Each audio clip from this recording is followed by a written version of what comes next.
Let's talk about a walking foot. If you fall in love with quilting and you don't have this yet, it's a really good investment. As you know, you've got feed dogs in your machine that are these grippy metal pieces down here that are moving as you sew to help feed the fabric through. What a walking foot does is adds a layer of those feed dogs on the top as well, so that you're feeding the fabric through both the top and the bottom, and the feed dogs are helping that move since it's 3 layers of fabric.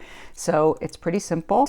As the machine sews, you can see the feed dogs are moving along the top of the walking foot. And so when you put that on your machine, you've got feed dogs on the top and feed dogs on the bottom. And it really does make everything smoother. It helps you to keep yourself straight, keeps things from puckering. So it's a really wonderful addition if you decide to invest in that. Also, most of them, maybe all of them, but I know for mine on the Janome and for the one that I had found that fit my Singer when I first started, it comes with a guide bar. And so this fits in and it can slide so that you don't have to draw as many lines with a hair marker or a washable marker, because once you do one line, and for instance, I'm doing 1-inch diagonal lines going both directions. And so once I do one diagonal line for my starting of my quilting, I then just use my guide bar to line up against the seam that I just did, and it puts the next one an inch away. Let's chat about machine quilting for a minute before I show you it in action. So the trickiest part of machine quilting is managing all of the weight of the fabric and the extra fabric you're not sewing on.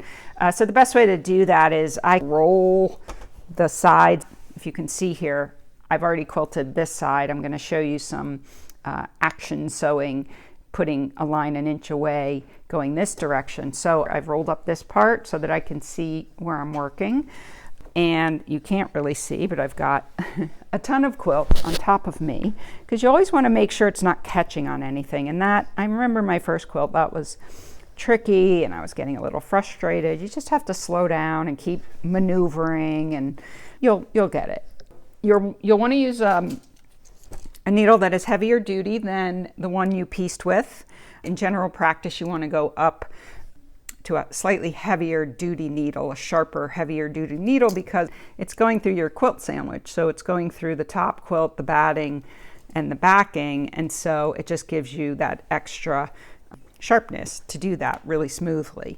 And so go ahead and remember to switch your needle. I'm using 90/14. I'm using Schmetz, but any 90 needle will be fine. The other fun thing about the quilting process is this is where you can play with thread color. So the first thing to decide is, where do you want the thread to seem more subtle, almost invisible, and where do you like it standing out? So for me, I played around actually with each of these 3 thread colors that I had matched and sort of laid out the thread on here and decided that I wanted my lightest color, which is that big center block, Kona Seafoam in my cover quilt.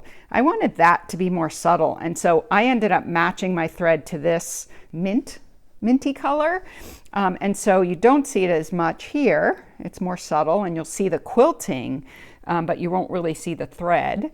And then because of that, you see it more on the spruce, and then it's a little more subtle on the Kona scone that I'm using, and it's really pretty. It's like the slightest of mint green. I know it's hard to see on the camera. So have fun picking your color. On the back, you're going to see it across the back.